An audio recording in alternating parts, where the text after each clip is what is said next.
गुरु महाराज की जय। बुलंद आवाज में गुरु महाराज जी की जय जयकार करें। बोलिए श्री सद्गुरु श्री सद्गुरु श्री सद्गुरु।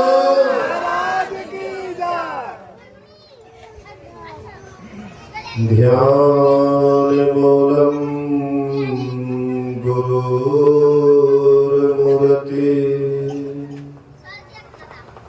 पूजा मूलम गुरुपदम मंत्र मूलम गुरुर्वाक्यम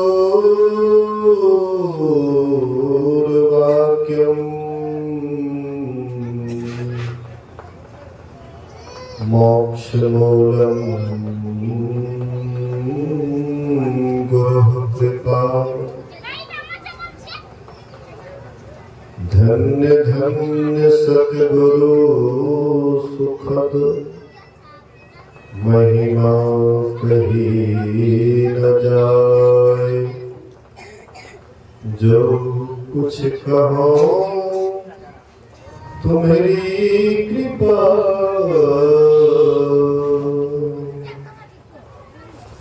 मोते कछो न बसाए। समवेत समादरणीय सज्जन वृंद, पूजनीय माताओं एवं भक्तिमती बहनों, आए हुए सभी गुरुजनों को मेरा प्रणाम। अभी हम लोग बहुत देर से सत्संग वचन को सुन रहे हैं। रामचरितमानस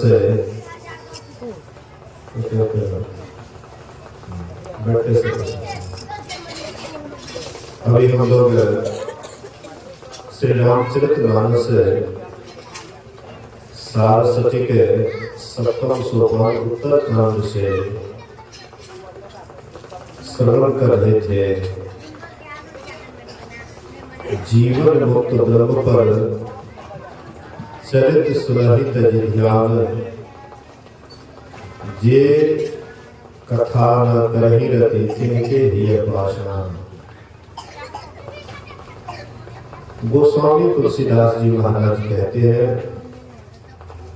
कि जो जीते जी मोक्ष पा लिए हैं, मुक्ति पा लिए हैं, जिसको पाने के लिए और कुछ बाकी नहीं है,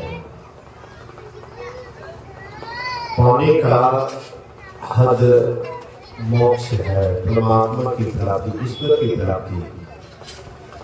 और जो परमात्मा को पा लिए हैं, ईश्वर को पा लिए हैं, मुक्त दशा को प्राप्त कर लिए, लेकिन ऐसे संत महापुरुष भी समाधि को छोड़ करके, ध्यान को छोड़ करके सत्संग से प्रेम करते हैं और कहते हैं जो सत्संग से प्रेम नहीं करता है उनका हृदय पत्थर है। जो जीते जी मोक्ष पा लिए हैं, मुक्ति को पा लिए हैं, ऐसे संत महापुरुष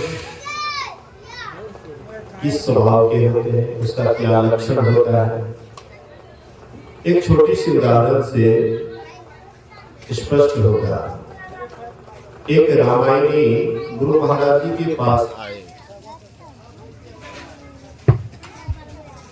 उसके दर्शनार्थ आए, दोनों में बातचीत होती, गुरु महाराज जी में और रामानंदी, हाँ जो महात्मा था उनमें। गुरु महाराज जी उनसे पूछते हैं कि आप तो रामानंदी हैं, तो आप तो रामायण को शुरू से अंत कर दिए होंगे, कंठस्थ किए होंगे। बोले कि हाँ, मैं रामचरितमानस को शुरू से अंत कर दिया हूं, हाँ पूरा का पूरा पढ़ा हूं। तो वे कहते हैं, गुरु महाराज जी कहते हैं कि आपने इस दोहा को पढ़ा, जीवन मुक्त ब्रह्म पर चरित सुरहित ध्यान, जे हरि कथा न करही रति तिनके ही अपासरण। कहते हाँ पढ़ा तो है। तो गुरु महाराज जी कहते हैं अच्छा एक बात बताइए कि जीवन मुक्त महापुरुष का लक्षण क्या होता है, उसका लक्षण क्या होता है, इनके संबंध में बताइए। वे रामानंद जी कहते हैं कि हुजूर मैं शुरू से अंत तक याद किया हूं, उसका अर्थ भी जानता हूं, लेकिन आज तक इस पर हम विचार नहीं किए कि जीवन मुक्त महापुरुष का लक्षण क्या होता है। आज तक हम इस पर विचार नहीं किए, तो आप ही बता दीजिए। तो गुरु महाराज जी कहते हैं कि नहीं जानते हैं तो हमसे सुनिए। गुरु महाराज जी कहते हैं कि राधा स्वामी संप्रदाय में सबसे प्रथम आचार्य का नाम था शिवदयाल स्वामी, जो आगरा के रहने वाले थे।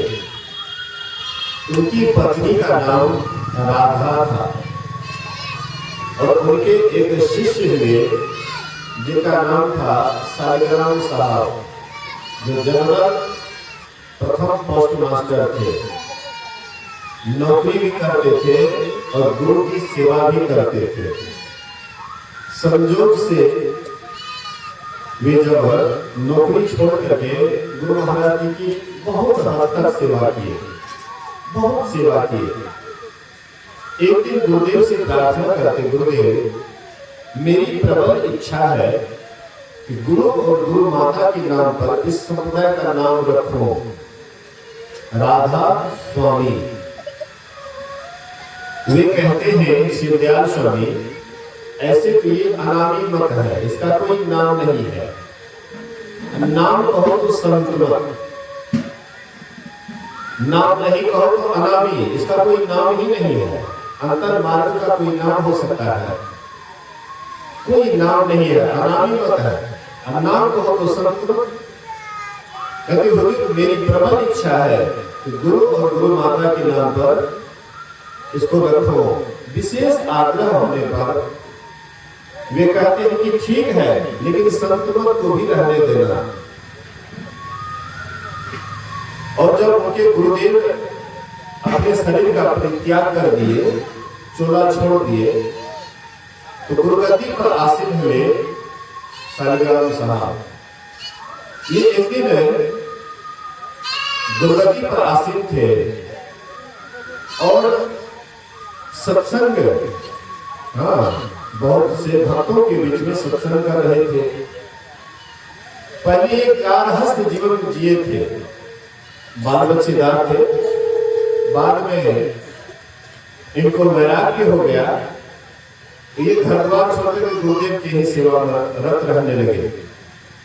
तो घर से खबर आता है महाराज आपका लड़का सख्त बीमार है, आपका लड़का सख्त बीमार है। तो ये कहते हैं कि ठीक है, इसको किसी अच्छे डॉक्टर से दिखाओ। दूसरे दिन खबर आता है महाराज आपका लड़का बचने वाला नहीं है, अंतिम दम गिन रहा है। बोले कि सिविल सर्जन के पास ले जाओ। तीसरे दिन खबर आता है महाराज आपका लड़का संसार में नहीं रहा, चल बसा। बोले ले जाकर के श्मशान घाट में जला दो।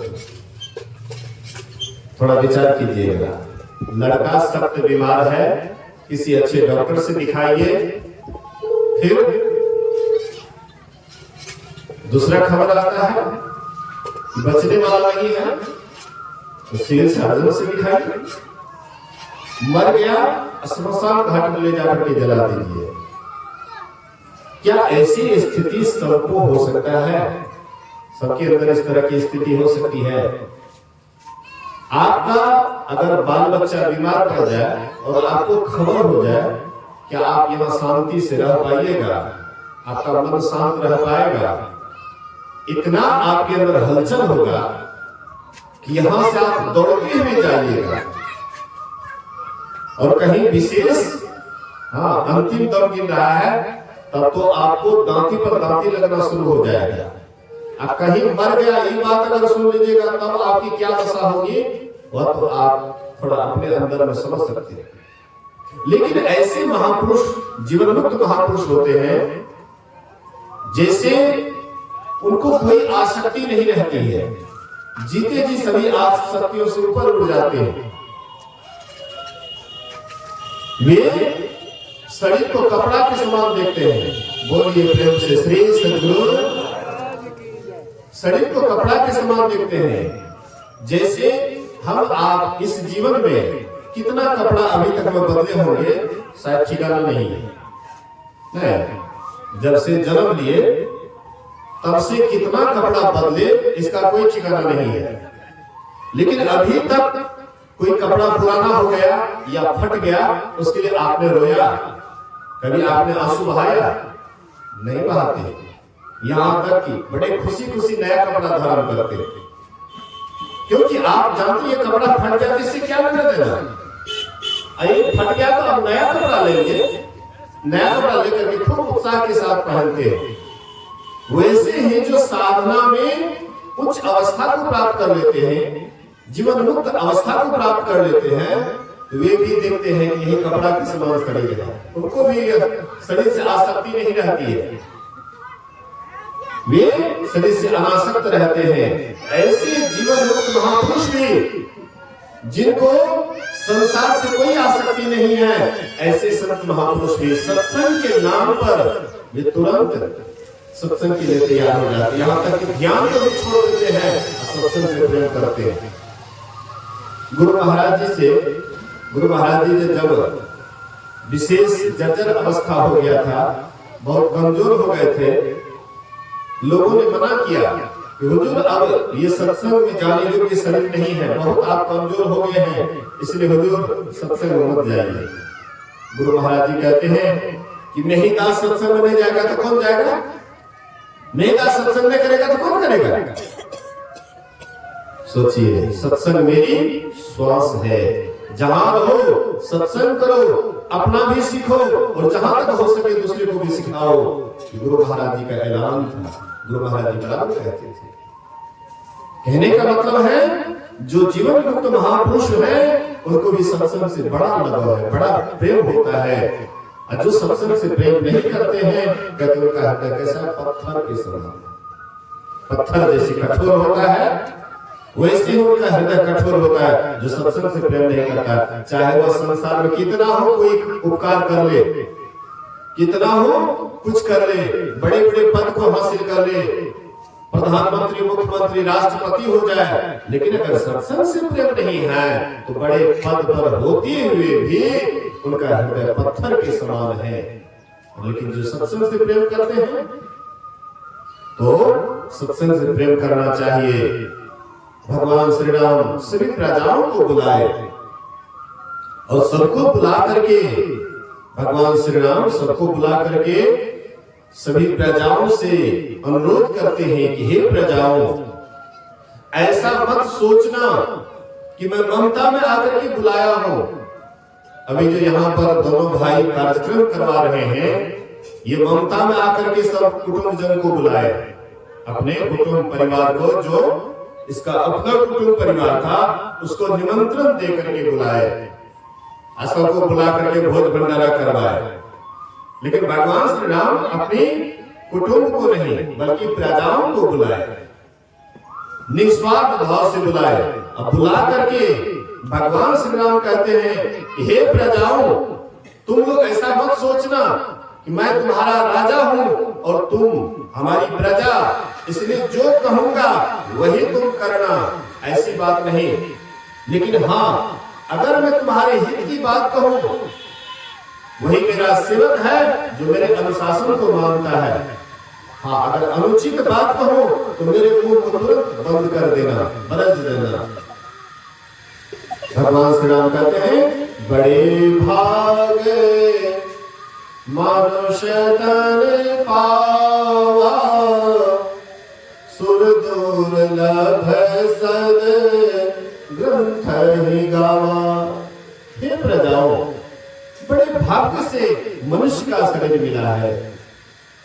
मनुष्य का शरीर जो तुम्हें मिला बड़ा भाग्य से मिला है। देवी देवता वाला शरीर को बड़ा भाग्य नहीं कहा, हम लोग जाते हैं देवी देवता को पूजने के लिए, लेकिन देवी देवता वाला शरीर को बड़भागी नहीं कहा, मनुष्य शरीर को बड़भागी कहा। देवी देवता भी मनुष्य शरीर के लिए तरसते हैं। मानव का शरीर क्या है? लोहा। देवता का शरीर क्या है? चांदी। परमात्मा क्या है? पारस मणि पत्थर। पारस मणि पत्थर से लोहा को छुआ दीजिए, वह सोना हो जाएगा। और वही पारस मणि पत्थर से आप चांदी को सटाइएगा, कोई परिवर्तन नहीं होने वाला, कोई परिवर्तन नहीं होगा। चांदी में सटा करके देखिए, कोई परिवर्तन नहीं होगा। लेकिन लोहा में जैसे ही सटाते हैं वैसे ही सोना हो जाता है, मतलब देवता से भी विशेष हो जाता है। मनुष्य देवता से भी विशेष क्षमता लेकर के आया है। ये अगर चाहेगा तो परमात्मा बनने की क्षमता अगर कोई शरीर में है, ये मनुष्य शरीर में है, ऐसी क्षमता देवता को भी परमात्मा नहीं दी है। हम आपके पास में कितनी क्षमता है, लेकिन वे क्षमता को हम नहीं जानते हैं। इस शरीर को ऐसे ही व्यर्थ में गवा देते हैं, कुछ नींद में, कुछ भोग में, कुछ आलस में खोया। जब आया समय मौत का तो सिर धुर धुर करके रोया। कुछ नींद में सोकर भी गवा देते हैं, कुछ भोग में या समय को गवा देते हैं, कुछ आलस में समय को गवा देते हैं। अंतिम समय में जब मौत आता है तो सिर धुर धुर करके यहाँ से जाते हैं। काल ही, कर्म ही, ईश्वर ही, मिथ्या दोष लगा। काल को दोष लगाते हैं कि हमें तो समय ही नहीं मिला परमात्मा की भक्ति करने की, हमें समय ही नहीं मिला। क्यों भाई, आपको समय नहीं मिला? गपशप करने का समय मिलता है, राजनीति करने का समय मिलता है, कूटनीति करने का समय मिलता है, एक दूसरे को लड़ाने का समय मिलता है, मतलब व्यर्थ बातों में आपको समय मिलता है, लेकिन ईश्वर भक्ति में समय नहीं मिलता है। बिल्कुल आप समय को दोष लगा रहे हैं। काल ही, कर्म ही, हमारे कर्म में ही नहीं लिखा हुआ था। क्यों आपके कर्म में नहीं लिखा हुआ है? कौन आपको मना करता है? आप अगर परमात्मा की भक्ति करिएगा, कौन मना करने वाला है? कोई आपको मना नहीं कर सकता है। आप ईश्वर की भक्ति अगर अंदर से आपकी इच्छा हो जाएगी आप कर लीजिएगा, और जिसको अंदर से इच्छा नहीं है उसको कितना हो कोशिश कीजिए, वे नहीं कर पाते। काल ही, कर्म ही, ईश्वर ही, ईश्वर को दोष लगाते हैं। ये हमारे साथ ईश्वर कृपा ही नहीं किए, इसलिए हमने ईश्वर की भक्ति नहीं की। ये बिल्कुल झूठी बात है। इसलिए हम आपको मानव का शरीर मिला है, इस शरीर के लिए देवी देवता तरसते हैं, लेकिन परमात्मा उसको नहीं देते हैं। संत तुलसी साहब ने बड़ा सुंदर कहा है, नरतन दुर्लभ देव को सब कोई कहत पुकार, सब कोई कहत पुकार, देव दे ही नहीं पावे। ऐसे मूर्ख जन जो स्वर्ग की आस लगावे, पुण्य छीन सोई देव स्वर्ग से नरक में आवे। भर में चारों खानी पुण्य कहताई रिझावे, तुलसी सन्मत तत् कहे स्वर्ग पर करे खखार। नरतन दुर्लभ देव को सब कोई कहत पुकार। नरतन मनुष्य का शरीर देवता को दुर्लभ है, ऐसा शरीर पुकार पुकार करके कहते हैं। सब कोई कहत पुकार, देव दे ही नहीं पावे। देवता को मनुष्य शरीर नहीं मिलता है। परमात्मा उसको मनुष्य का शरीर नहीं देता है। ऐसे मूर्ख जन जो स्वर्ग की आस लगावे, कहते वह मूर्ख है जो स्वर्ग की आशा करते हैं। बहुत आदमी सोचते हैं मरने के बाद हमको स्वर्ग मिले। बहुत आदमी सोचते मरने के बाद हमको स्वर्ग मिले। तो स्वर्ग क्या है?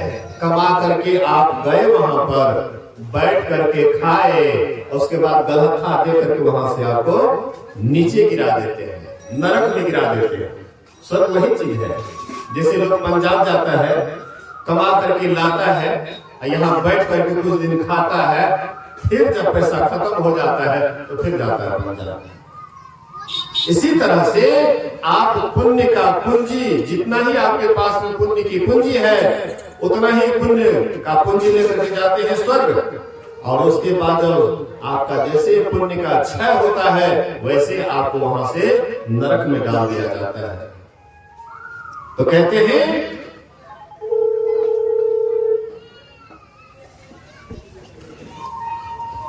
महापुरुष कहते हैं, संत तुलसी साहब कहते हैं कि जो स्वर्ग की आशा करते हैं, पुण्य छिन सोई देव स्वर्ग से नरक में आवे, भर में चारों खानी पुण्य कहे ताहि रिझावे।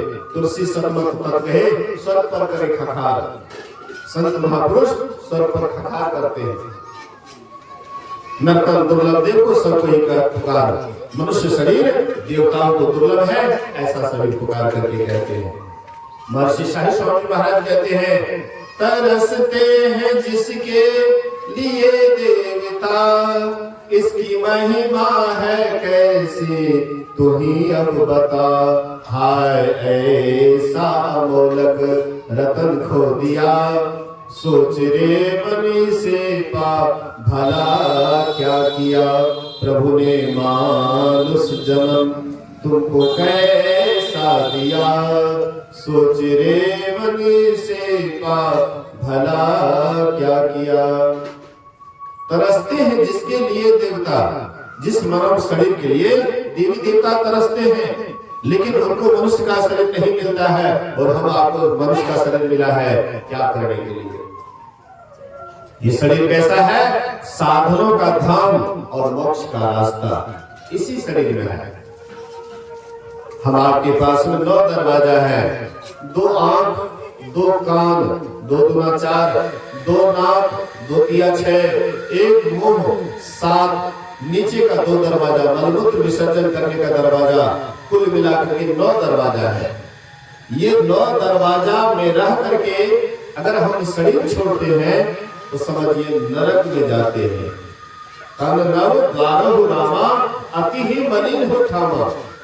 ये 9 दरवाजे में रह करके अपवित्र जगह में आप रहिएगा, अपवित्र रास्ता से जाइएगा तो स्थान भी तो ऐसा ही मिलेगा।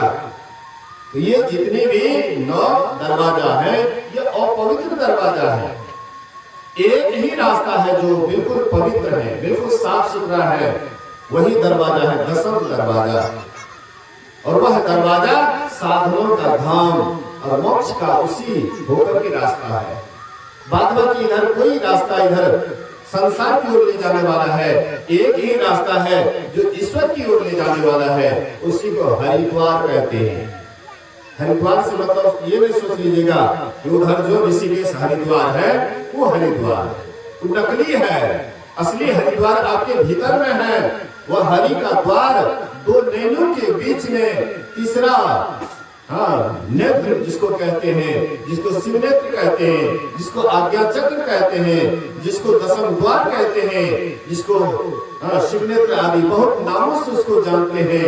वे 10वां दरवाजा आपके अंदर में है। आप कहिएगा कि क्या यह 10वां दरवाजा सबका खुल सकता है, सबके पास में है? महापुरुष कहते हैं हाँ सबके पास है, लेकिन जो कोशिश करते हैं उसी का खुलता है, नहीं तो वह दरवाजा बंद ही रह जाता है। जन्म के समय वह बंद था, अभी भी अगर आप कोशिश नहीं कीजिएगा तो बंद ही रहेगा, और उसके बाद शरीर छोड़ दीजिएगा तो फिर इसको क्या कैसे खुलिएगा? मनुष्य शरीर में ही तो ये 10वां दरवाजा की व्यवस्था है और शरीर में तो नहीं है। इस शरीर में आकर के जो साधना करके 10वां दरवाजा को खोलते हैं, शिव जी को आप हम देखे होंगे कि 3 आंख है, 2 आंख तो यहाँ है, ये है, 1 आंख यहाँ बीच में है। शिव जी को 3 आंख है। अब कोनो तस्वीर में आप देखिएगा कि माँ पार्वती को भी 3 आंख, गणेश बाबू को भी 3 आंख। मतलब इससे कवि दर्शाता है कि जैसे शिव जी को 3 आंख, माँ पार्वती को 3 आंख, गणेश जी को 3 आंख, इसी तरह से हम आपको भी 3 आंख हैं। यहाँ पर लोग कितने महात्मा लोग टीका लगाते हैं, कितने महात्मा लोग चंदन लगाते हैं। माँ पहले यहाँ पर बिंदिया पहनती है, ये वही 10वां दरवाजा का संकेत है। इसलिए इस शरीर में आकर के 10वां दरवाजा को अगर नहीं खोलने का कोशिश किए तो फिर अंत में पछताना पड़ेगा, हाथ मलना पड़ेगा। यहाँ से जा करके फिर कहाँ चले जाएंगे इसका कोई ठिकाना नहीं है। इसलिए उत्तम शरीर मिला है, ये शरीर साधनों का धाम है, मोक्ष का रास्ता इसी में है। अगर इसमें रह करके साधना करके अगर यहाँ से शरीर छोड़िएगा, आप उत्तम लोक में जाइएगा, अच्छे लोगों में जाइएगा। गुरु महाराज जी कभी कभी कहते थे कि एक दोहा कहूंगा, आप लोग हंसिएगा। नदी किनारे घर किया, कर्जा करी करी खाए, कर्जदार जब मांगन आवे तो घुसक नदी में जाए। नदी किनारे में घर कर लिए हैं, घर बना लिए हैं, कर्जा करके खा रहे हैं। कर्जा मांगने वाला जब आया तो घुसक नदी में जाए, नदी में घुस गए। कौन सा वह नदी है और कहाँ घर कीजिएगा? वह नदी है, एक है गंगा, दूसरा है यमुना और तीसरा है सरस्वती। तो ये तीसरा दसम दरवाजा जो है, यहाँ पर जो अपना बैठक बना लेते हैं, घर बना देते हैं, जिसका मन सुषमना में चला जाता है और वहां जा करके अपना बैठक बना लेता है, जो बराबर साधना करते अभ्यास करते हैं, उसका धीरे धीरे वहां पर जाने का आदत बन जाता है। वहां जाने के बाद नदी किनारे घर किया, कर्जा करके लिखा है। अब आप इधर संसार में जो भी करते हैं, कुछ न कुछ पाप और पुण्य होते रहता है, हर हमेशा कुछ न कुछ पाप पुण्य होते रहता है। जब कर्जा मांगने वाला चित्रगुप्त आपसे लेखा जोखा मांगने के लिए आया तो घुसक नदी में जाए। आप नदी में अर्थात सुषमना में प्रवेश कर गए, सरस्वती में प्रवेश कर गए। फिर चित्रगुप्त को भी पता नहीं लगता है ये कहाँ चले गए। जाता जोगी किन्हों नहीं पावा। योगी लोग जब शरीर छोड़ते हैं, देवी देवता को भी पता नहीं लगता है कि कौन रास्ते से ये किधर चले गए, उनको भी पता नहीं लगता है। लेकिन ये काम सबसे हो सकता है, लेकिन करेंगे तभी होगा। कहने के लिए बहुत बातें हैं, लेकिन समय का अभाव है, 5 बजने वाला है, कुछ भजन भी होगा।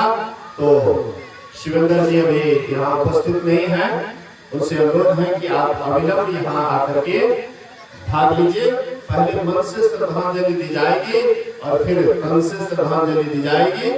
तो मन से श्रद्धांजलि के लिए सब आदमी थोड़ी देर के लिए ध्यानाभ्यास करेंगे, परमात्मा से प्रार्थना करेंगे, हे परमात्मा, वह जीवात्मा जो राम जी बाबू अपने चोला को छोड़ करके चले गए हैं, वे जहां भी हो, जिस स्थिति में हो, वे सुख चैन से रहें और उनको कोई भी शरीर मिले तो मनुष्य का शरीर मिले, ताकि आपकी भक्ति करके आपके पास चले जाएं। हम आप प्रार्थना ही कर सकते हैं और कुछ तो नहीं कर सकते हैं, तो कम से कम प्रार्थना तो कर सकते हैं। सामूहिक प्रार्थना का बहुत बल होता है, इसलिए सब आदमी एक साथ परमात्मा से प्रार्थना करेंगे कि वह जीवात्मा जहां भी हो सुख चैन से रहे और शरीर मिले तो मनुष्य का शरीर मिले। तो थोड़ी देर के लिए सब आदमी मौन हो जाए और सब आदमी ध्यान करें। शिवेंद्र जी आप अविलंब आकर के यहाँ इस प्रार्थना में भाग लीजिए। बोलिए श्री सद्गुरु महाराज की जय।